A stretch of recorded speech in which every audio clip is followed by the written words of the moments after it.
Tankers! Space Bally here with another episode of World of Tanks. And today we're gonna have an interesting game. It's not one of my best ones, to be honest. It's one of those games that did some tricks on me, but you know what? I'm showing you a lot of good stuff. May as well show you one that's not one of my best games, yet at the end of the day I ended up pulling it off somehow. So today we're in a Batchat 25T Tier 10 French medium tank, and if you haven't played Batchat, this is probably one of the most sneaky killers in World of Tanks, and it's always been like that since the beginning of this game. It has 5 shell autoloader with 390 potential per shell. Quite devastating clip. Long reload, but that clip potential makes a difference. Now I don't play this tank very often. I jump in it every once in a while. If I want to chill, if I want to have a good damage game, this is what I usually do. I jump into this tank because, you know, with that clip potential, you should be able to average about 4 or 5k damage easily, right, if you're a good player in this tank. Which this game is going to be. It's going to be quite average, but it's going to be unusual average game, which you'll see at the end. So we're on map El Alamein, and on this map I could have done few things. I could have played central F6 location so I can spot the middle, but since none of my friendlies went there, I decided not to go there. Second option would be to play hill at F3 early in the game, and third option would be to come here and play this H4 area where you also can have good vision to the middle area of the map. This is where I came up, right over here, but I can't really spot anything. Seems like there's nothing central, and now we see those two guys coming in on my left hand side, and this is where I have to be really cautious because Artie usually likes to pre-aim over here. Then I see this AVRE which is on my left hand side, and I want no part of that, so we're gonna squeeze in behind that rock and hopefully don't get targeted.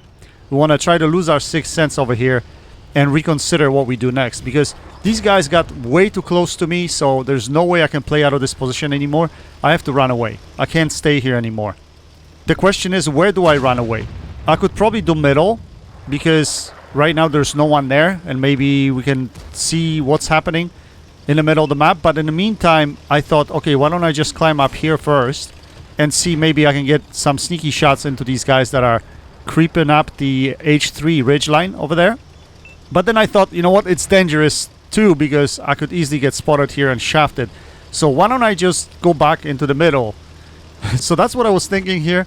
I'm sliding back into the middle, but then I'm like, there's really no support here.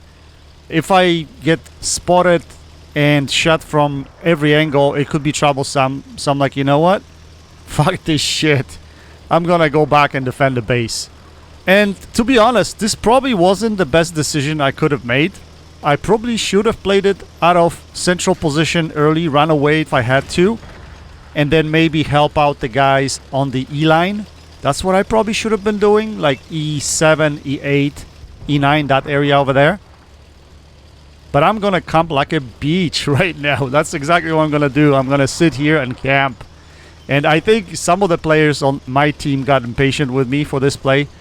And like I said, this isn't the optimal thing, because I'm not really helping team win right here. I'm helping my team die because I'm not using my clip potential. But this was probably early in a session. This was probably my first or second game in a session, so I was just trying to get the feel for what the teams are doing. And I didn't want to throw my tank away early in a game, so I thought maybe if I go back into this position and all of a sudden the opposition team is going to start running through the middle of the map, I'll be able to put shots of damage into them, but none of that is actually happening. So what do we do here? Well, at this point it's too late. I can't really do anything. I have to stay and defend from this area of the map. See, like, I'm undecided over here. I'm running into the middle again. I was thinking, okay, maybe I should spot the middle. Maybe there's someone on top of that hill. I can't spot anyone on top of the hill. There's a general over there, but I don't have shots into him. So I'm pretty much cornered myself right here.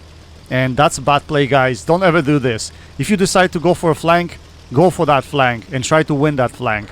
Indecision like this, most often than not, is going to hurt you, especially if you have a gun that's not an autoloader. In a Batchat, it's a different situation because you always have that clip potential. So even if you 1 versus few tanks, you can always find a way to get away from a tight situation. So right now we're just gonna play it like a single loader. I basically fire one shell, and if I get spotted, I drop behind the cover. So that's what we're gonna do right here, as long as we have to. We're already losing this game 6-11, so my goal here was just do as much damage as I can and then forget about it, go to the next game. But things are gonna turn out a little bit differently, and we are able to stay close with the opposition. So as you see, we already have 3 kills, including that fall by the dragon right there. Well, that's 2 kills plus a fall. But we still have 2 shells in the chamber, and I think our Type 5 is gonna get run over right here. So we have some tanks in the middle we can shoot at. We shut down the RD. Now there's this general. Can we put a shell into him? Yes, we can. And just like that, we have 4 kills with 5 damaging shots and only 1000 damage. That's right. This is nothing for this tank, but 4 kills is the key because we're keeping the game close. So now I have a feeling the opposition is going to start spilling into the middle of the map. So we're going to wait until our reload completes, and then we're going to have shots of damage into this object 279. That's what I was thinking anyway. And we got his sight, so we should be able to put some shells into him. But he turns all of a sudden, not sure why, and he gets way too close to us. So we did manage to put a shell into him, but we get spotted at the same time, so we got to run away. So we're going to go behind the rock over here. And now we want to take out this AVRE. Can we shut him down? Yes, we can. And now we're going to focus on this object 279. Can we put a shell into him? Unfortunately, he goes behind that hill, and we're not able to put a shell into him. So we're going to have to lose our 6th sense and maybe change positions so we can approach him from different side. Maybe we can help our Type 5 over there as well. We spot the machine in the middle of the map. Are we going to have a shot into him? Yes, we do. He was pre-aiming at us, but now he doesn't know where we are. So we shut him down for our 6th kill and our Top Gun medal. Just like that, we end up with 1v3 as well. So I have 2 shells left. I know I can clip out object 279 right now if I can catch him off guard. So hopefully that's what we can do. And we do catch him off guard. He doesn't even see us. So we pre-aim like a noob. We auto-aim. We hit a bump when we fired our first shell. And our second shell goes into his turret. And now we're in no man's land. We're screwed. And that's what I was thinking to myself. This is it. I am done. I'm in the middle of the map. I have nowhere to run away. These guys are going to keep chasing me. Especially the Scorpion. Tier 8 German TD. Because he's got speed. He'll be able to catch up to me. And we're in the middle. I'm driving in the middle. Instead of me trying to find a dip or something where I can get down or cover. Like around the rock. Where I can run away. Instead, I put myself in a position where everyone's shooting at me through the middle of the map. But the thinking process was good. You know, I wanted to run away. I just didn't know where I wanted to run away. That was the main problem here. But now that I isolated Object 279, who is my biggest fear at the moment, we can actually try to shut down the Scorpion. We have our full clip loaded, but unfortunately that first shell does nothing. I don't know. It probably bounced, which is strange because it probably should have penned, but maybe at the angle that I hit him at, it actually bounced. So again, we're going to keep on running. We're going to try to find ourselves in a more comfortable position where we can shoot this Scorpion. We don't want to be sitting in one spot because RD is still in place. So last thing I want to do is get slaughtered. I could easily get one shot right now by the RD. So I want to try to be sneaky. Find a shot at Scorpion, put a shell into him just like this, and keep moving. Unfortunately, no gun depression there, so we're gonna have to run away. But at this point, I was like, you know what, whatever. Let's just charge him. Let's take him out of the game, and then we can focus on the remaining 2 tanks on the opposing team. So that's what we're gonna do. We're gonna put 1 shell into him. He puts 1 shell into us. Now, another mistake. Never do that, guys. Never auto-aim on the target that's moving left or right. Only when it's moving towards you or away from you. That was another mistake that I made, and I'm left with 1 shell only, and this needs to penetrate, so I have to aim that shot.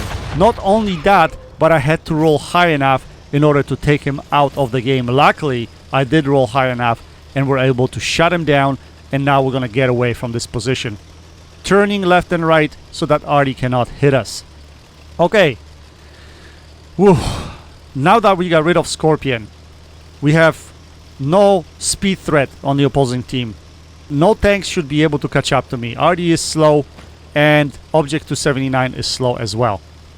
So what do we do next? Well, I was thinking reload, find the opposition arty, and then see what object 279 is going to do. If he caps, he's gonna give away his position, and I'll have plenty of time to get back because I'm fast enough to do that. But in the meantime, do what I always do. And you guys remember what I always do? I cover my back. I basically check all areas around the perimeter of the map to make sure no one can actually sneak up on me. Right? So that's what we're gonna do here. And I have enough time to do this because there's still 5 minutes left in the game. So there's no rush. I don't have to rush this right now. I have time to think this over and figure out what I really want to do. So first thing, again, I didn't know where the opposition arty is, so I'm thinking maybe if I drive around here, I'll be able to catch him off guard. So that's exactly what we're going to do over here. We're going to poke this ridge line. We can't spot anything. We're going to continue through this village. And the next step is, I was thinking about getting myself into position E8, which is that hill over there, which will give me high ground in order to spot the entire map, the middle of the map. But then I also need to ensure that there's no one on the beach. Maybe arty's sitting somewhere over here. So I want to make sure that I don't get flanked. That's exactly the play over here. Driving on the beach, making sure I cover all the areas. So that's what we're going to do here. No arty. Can't spot object. So object's not here either. And now what we're going to do is we're going to climb that ridge line that I told you about earlier. Now this position is fantastic because from here, especially if you have good camo, from this area here you can spot the entire central area of the map. And especially in a tank with good view range like Batshot, right? So we're going to climb up here. Now we're going to be really cautious, so we're going to turn around and drive backwards so that we can run away quickly in case we get spotted. Because if object 279 was smart, he would have climbed up on this hill trying to spot me. Now I spot both of these guys and they didn't spot me, so now we're going to try to get closer, but we want to get our gun down to the point that we can actually shoot him. So first step, shooting down the pig. You have to do this because that's your biggest RNG factor right there. So arty's gone, and now we just 1v1 versus object 279, and I have huge advantage over object 279 because I have view range advantage and camo advantage. So now we're gonna switch to the heat rounds because his armor is a little bit troll, so we want to be able to penetrate him, and we want to be able to stay as far away from him as possible. Now I know he sits in the central area of the map, and the shot that I was trying to take from that hill was a little bit awkward, so I need to change my position. So we're gonna try to go into that hill on 0 line, and from here we should probably have shots into him. So we spot him right there. I don't know if I didn't click in or something, because I should have stopped a lot earlier in order to shoot at him. But now he's gonna be way too close, and our shell is gonna completely miss, like completely. That was a wild shell. It didn't even go where it was supposed to go, and we get spotted at the same time. And this is the last thing I wanted to do, get spotted, because I'm a one-shot to him, and he's getting closer to me. Luckily, he wasn't the smartest player on the opposing team, and he wasn't paying attention where I got spotted. Because of that, he didn't push me. He just went for the cap. And what he should have done is totally push me at that point. Limit that distance between me and him, and he had a chance to win this game. But now that he does not know where I am, and he's given away his position, that should be easy peasy finish for me right now. Just make sure I remain unspotted. I'm driving at a safe distance away from him so that I can spot him, but I'll be undetected. Now that we spot him, we're gonna go behind the ridge line and we're gonna try to put some shells into him. Now we're unspotted here, so we're gonna put one shell into him. Can we? Yes, we can. We penetrate one shot. Can we put another one in? Unfortunately, the second shell draws a critical. It doesn't penetrate, so we're gonna have to go behind that ridgeline here and lose our 6th sense. Now, key thing here is try not to go back into the same position to shoot from, because there's still this risk of blind fire. But I knew that this guy wasn't really the smartest of all, so I knew I could come back here, put a shell into him, and go right behind the ridgeline, right there. So I already did it twice, but I don't want to do it 3rd time around. We have 1 shell left, 50 seconds on the clock, and he's a one-shot to us. I was thinking, let's approach it from a different direction. and he will not expect us at all coming from a different position. So that should be an easy shadow damage right here. And that's exactly what we're gonna do. We're gonna aim this shot up, and we take him out of the game, securing the win for the team. And just now I realized I was sitting on 9 kills. 9 kills, 1 kill away from Pool's medal. Unfortunately, not the greatest damage game, 4.2k damage, but the fact that we completely were not present at the beginning of the game and then we're able to clutch it at the end, it's very satisfying. To be honest, it's still very satisfying. So we ended up with a fantastic game at the end of the day. We ended up with Pascucci medal, Devastator medal, Radley Walters, Mastery Ace Tanker, which probably was mostly for the kills, not for the damage, because damage was actually low for Batchat. But still, Top Gun medal, fantastic game. Even though it wasn't one of my best, I still managed to pull it off at the end of the day and secure the win for the team. Looking at the performance report, we managed to fire 21 shells, we had 15 penetrations and 10 critical hits. Anyway guys, I hope you enjoyed this video. That's it for now. Until next time, happy tanking, Space Bandit, checking out.